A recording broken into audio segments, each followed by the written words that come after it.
வணக்கம். Z from Javadhu வட்டிப்புதூர் power writer அப்படிங்கிற YouTube channel மூலமாக உங்களை மீண்டும் சந்திப்பு ரொம்ப மற்ற மகிழ்ச்சி. அத்தோட எங்கள் சேனலை சப்ஸ்கிரைப் பண்ணுங்கள், பெல் பட்டன் அழுத்த மறந்துடாதீங்க.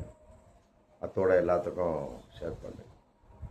அதாவது பாமக எம்எல்ஏ, முன்னாள் சேலம் மேற்கு தொகுதி எம்எல்ஏ பாமக அருள் இன்னைக்கு ஒரு தனிப்பட்ட முறையில் கூட்டத்தை கூட்டி பேசியிருக்கார். அவருக்கு ஒரு கட்சி ஆரம்பிக்கணுங்கிற ஒரு ஆவல், முதல்ல ஆவல் கிடையாது. பட் ராமதாஸும் அன்புமணியும் இணைஞ்ச உடனே வெக்ஸ் ஆயிட்டார். அவர் நினைச்சார் கடைசி வரைக்கும் அப்பனும் பிள்ளையும் பிரிஞ்சே இருப்பாங்க அப்படின்னு. நாங்கள் கூட பல விதமான வீடியோக்கள் போட்டோம். தெருவில் போகிறவன் கட்சியில் உள்ள வேற்று நபர்கள் அடிச்சுக்கிறாங்கன்னா கடைசி வரைக்கும் ஒட்ட மாட்டாங்க. ஆனால் அப்பம் புள்ள அப்படி கிடையாது, ஒட்டிக்குவாங்க. கேர்ஃபுல்லாக இறங்கிச்சு போட்டு அன்றைக்கே நாங்கள் 2-3 வீடியோ நாங்கள் போட்டிருக்கோம், எடுத்து வேணால் பாருங்கள். அப்பம் புள்ள தகராளுக்கும் அடுத்தவங்க அந்த கட்சியினுடைய தலைவருடைய தகராளுக்கு வித்தியாசம் இருக்குது. மல்லை சத்யா பாருங்கள், கடைசி வரைக்கும் வைகோட்டை வரமாட்டார். அதே மாதிரி தான் அதிமுக விட்டு எம்ஜிஆர் பிரிஞ்சார், தனி கழகமாக போயிட்டுருக்கு. அதே மாதிரி தான் இதெல்லாம் அரசியல் ஒரு கான்செப்ட் அப்படிங்கிறப்ப அதற்கென்று ஒரு முடிவெடுத்து கரெக்டாக பண்ணினாலுமே கூட மீண்டும் இணைய முடியாத ஒரு சூழல். ஆமாம், அதுதான் உண்மையான பிரிவு. அன்புமணி ராமதாஸ் பிரிவுலாம் சும்மா அந்த நேரத்துக்கு கண்ணீரை துடைத்த ஒரு விஷயம். திட்டமிட்டு கூட செஞ்சிருக்கலாம் அன்புமணி ராமதாசன். சும்மா கொஞ்ச நாள் கூத்து விளையாடும், ஒரு 1.5 வருஷத்துக்கு பார்த்துக்கலாம் அப்படின்னு. அப்புறம் பார்த்தாரு, தேர்தல் முடிஞ்ச பொண்ணு அதோடு முடிஞ்சுது. ஒரு சீட்டு கூட கிடையாது. அன்புமணி ஒரு 4 சீட்டு, அவ்வளோதான், முடிஞ்சு போச்சு. மற்றபடி இவர் எதிர்பார்த்த அந்த கூட்டணி சசிகலா அது இது ஒன்றுமே கிடையாது. அதோட ஒழிச்சு முடிஞ்சிட்டார். இன்னைக்கு அரசியல் துறவரம் பூண்டு விட்டார் அப்படின்னு அருள் இன்னைக்கு சொல்றார். பாமக அருள் அரசியல் துறவரம் பூண்டுட்டாரா ராமதாஸ். ஆமாம், அதே நேரத்தில் நிறைய பேசியிருக்கார். அதாவது அன்புமணியை தலைவராக ஏற்றுக்கொள்ளவே முடியாது அப்படின்ட்டார். ராமதாஸ் தான் எங்களுக்கு கடைசி வரைக்கும், மற்றபடி அவரு இன்னைக்கு அரசியல் துறவரம் பூண்டு விட்டார். அப்படிங்கிறப்ப அன்புமணியை நாங்கள் தலைவராக ஏற்றுக்கொள்ள முடியாதுன்னு சொல்லிட்டு என்ன பண்ணுறார், மிகப்பெரிய ஒரு மிகப்பெரிய ஒரு உண்மையை உடைக்கிறார். அதாவது வன்னியர்களை வைத்து பிழைப்பு நடத்தி கொண்டிருந்த அன்புமணியை மக்கள் புறக்கணிக்க வேண்டும். புரிஞ்சுங்களா? எவ்வளோ பெரிய விஷயம் பாருங்க. இத்தனை வருஷமா அந்த பாமகங்கிற அந்த பேனர் இதெல்லாம் நின்றுருக்கு அப்படிங்கிறது அன்புமணியின் வெளிப்பாடாக இன்னைக்கு அருள் ஓப்பன் பண்ணிட்டார். வன்னியர்களை வச்சு அவங்க பிழைப்பு நடத்திட்டு இருக்கிறாங்க அப்படின்ட்டார் ஒரே வார்த்தை. இது பலவிதமான கட்சிகள் சொன்னாங்க அன்னைக்கு, வன்னிய பெருமக்கள் ஏற்றுக்கல. இன்னைக்கு ஒரு உண்மை வெளியே வந்துருச்சு எல்லாமே. ஆமாம், ஒரு பெரிய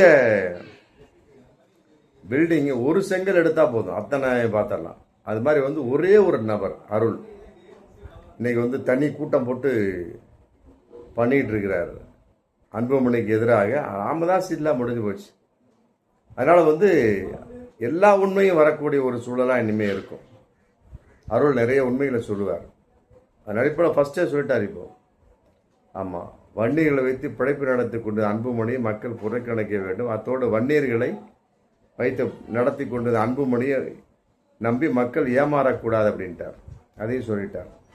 இந்த அளவுக்கு இன்னைக்கு விழிப்புணர்வு ஏற்படுத்தக்கூடிய அளவுக்கு இருக்கு அப்படின்னு சொல்லிட்டு தன்னையும் பலவிதமாக பேசுகிறார்.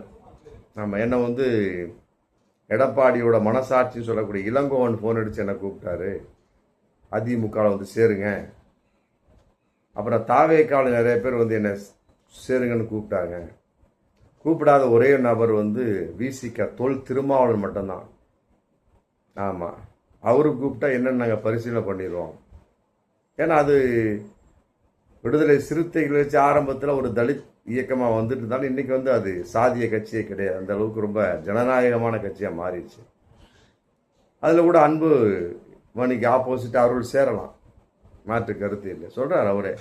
திருமாவளவன் மட்டும்தான் ஃபோன் அடித்து பேசலை, கூப்பிடல. மற்றபடி எல்லா கட்சியும் கூப்பிட்டாங்க. ஆமாம், அதனால் எந்த கட்சியில் சேர்றதுன்னு ஒரே முடிவு எடுக்கலை. இல்லை புதுசாக ஒரு கட்சி ஆரம்பிக்க போகிறோமா அப்படிங்கிற ஒரு நிலைப்பாட்டில் நம்ம இருக்கிறோம் அப்படின்னு சொல்லிட்டு ஒரு மிக ஆவேசமாக பேசக்கூடிய ஒரு சூழல். மற்றபடி அந்த விழாவில் வந்து காடுவெட்டி குருவோட படம், மற்றபடி கார்ல் மார்க்ஸோட படம், பெரியாரோட படம், அம்பேத்கரோட படம் வச்சுருக்காங்க. ராமதாஸோட படத்தை வைக்கவே இல்லை. இதில் மிகப்பெரிய ஒரு பிரிவு. ராமதாஸனுடைய ஆதரவாளர்கள் அவர் வகையில் அதிருப்தி அடைஞ்சிட்டாங்க. அதனால் ராமதாஸ் படத்தை தூக்கிடுறாங்க, முடிஞ்சு போச்சு. இப்போ அன்புமணி வகையில் மட்டும் பாமக அப்படின்னு போயிட்டுருக்கு. அப்பம்போலேயும் ஒன்று சேர்ந்துட்டாங்க. கண்ணீர் ஏதோ ஒரு டைலாக் சொல்லுவாங்க இல்லையா, வா மகனே அப்படிம்பாரு, உடனே அம்மா அப்பாண்டு அப்படின்னு போசுவாங்க.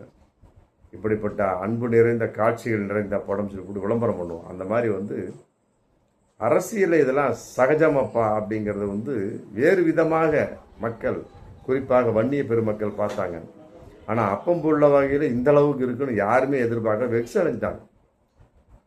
பொதுவாக பிரிந்தவர்கள் சேர்ந்தாங்கன்னா மகிழ்ச்சி அடைவாங்க. எந்த கட்சி எடுத்துக்கலாம், எந்த கட்சி எடுத்தாலும் திமுக எடுங்க, அப்பம் புள்ள தவிர ஃபுல்லாக இருந்தது. இன்னைக்கு பாருங்க ஒன்றுமே இல்லை. எந்த அளவுக்கு அப்படிங்கிற ரொம்ப தெளிவாக பண்ணாங்க. ஆனால் அன்புமணி அப்படி இல்லை, அப்பனை எதிர்த்து பண்ணார். இன்னைக்கு மகன்கிட்ட அப்போ சரண்டர் ஆகிட்டார்.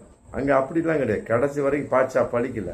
கடைசி வரைக்கும் நான் தான் திமுகவோட தலைவர். அது மூக்க அழகிரியா இருக்கட்டும், முக ஸ்டாலின் பார்த்தெல்லாம் நின்று கடைசி வரைக்கும் நின்று ஜெயிச்சாரு. அதற்கு அவர்கள் ஆதரவாக இருந்தார். முக ஸ்டாலின், மூக்க அழகிரி 2 பேரும் அடிச்சுக்குவாங்க. மற்றபடி பெருசாக பண்ணல. கலைஞர் கருணாநிதி அப்படிங்கிற மதிப்பு கொடுத்தாங்க. ஆனால் ராமதாஸ் அப்படிங்கிற மதிப்பை வந்து அன்புமணி கொடுக்கலையே, கொஞ்சம் கூட மதிக்கவே இல்லை. ஆமாம், இவர் கண்டபடி பேசினார். ஆமாம், அம்மாவை கொலை செய்ய வந்தான், நான் செய்த மிகப்பெரிய ஒரு தவறு, என்னென்னமோ காரி துப்புனாரு.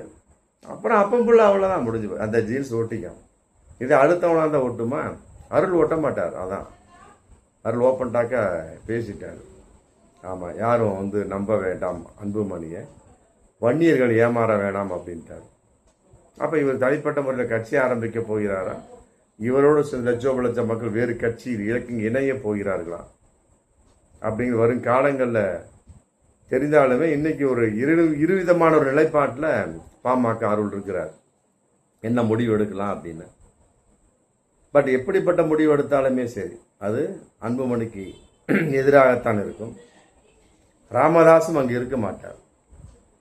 நாளைக்கு ஒரு பிரச்சனையா 2 பேரும் ஒன்றா சேர்ந்துக்குவாங்க, முடிஞ்சு போச்சு. அப்போ இதான் உண்மையான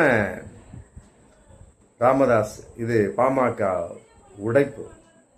முதல்ல வந்து அன்புமணி ராமதாஸ் பிரிஞ்சுக்கிட்டா சும்மா சுஜிபி, மக்களை ஏமாற்றக்கூடிய ஒரு சின்ன பிரிவு, உடைப்பு கிடையாது. ஆமாம், இதுதான் வந்து உண்மையான உடைப்பு. துண்டா விளையக்கூடிய சமயம் கட்டாயம் கடைசி வரைக்கும் கூப்பிட்டாலும் சரி, அருள் வரமாட்டார். அந்த அளவுக்கு ரோசமான ஒரு ஆள். இவங்க என்னங்க இவ்வளோ சீக்கிரம் நான் நினைக்கவே, இவ்வளோ அன்னைக்கு ஓப்பன் டாக்காக பேசிட்டார் பாமக அருள். அப்படிங்கிறப்ப இனி வரும் காலங்களில் அவர் பேர் அருள், அவர் தான் சொல்ல முடியும். பாமக அருள் கூட சொல்ல முடியாது. ஏன்னா பாமகவை விட்டு விலகி விட்டார், ராமதாஸை விட்டு விலகி விட்டார். ஆமாம், மற்றபடி வந்து தனிப்பட்ட கட்சியாக வேறு கட்சி இணைய போகிறார்கள் அப்படிங்கிறது வரும் காலங்களில் தெரியும். பார்ப்போம் மீண்டும் அடுத்த வீடியோ. நன்றி.